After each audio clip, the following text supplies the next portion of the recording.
ભરૂચ તાલુકાના નંદેલાવ ખાતે ઉત્તરાયણના આગલા દિવસથી ગુમ થયેલા 3 સંતાનોના પિતાની લાશ ગામમાં જ ભૂમાફિયાઓએ સરકારી જમીનમાં ખોદકામ કરતા બનેલા તળાવમાંથી મળી આવી હતી।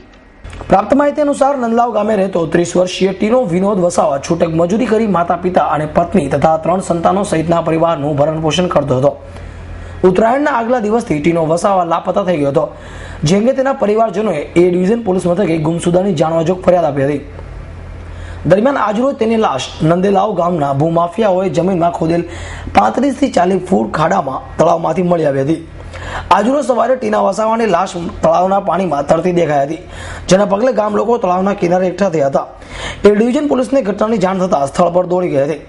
પોલીસે નગરપાલિકા ફાયર બ્રિગેડને જાણ કરતા ફાયર બ્રિગેડના લાશકરોએ આવી ટીના લાશને બહાર કાઢી હતી। પોલીસે લાશનો પીએમ માટે સિવિલ હોસ્પિટલ રવાના કરી કાયદેસરની કાર્યવાહી હાથ ધરી હતી। આજરોજ બપોરના નંદેલાવ ગામમાંથી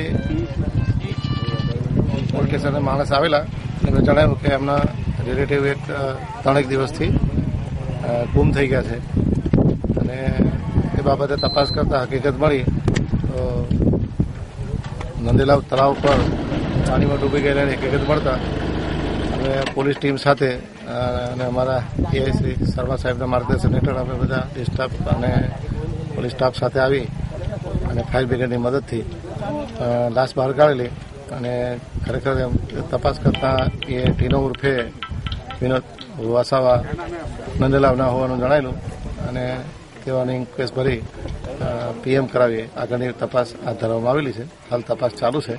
અવી સૈયદ, S9 ન્યૂઝ, ભરૂચ।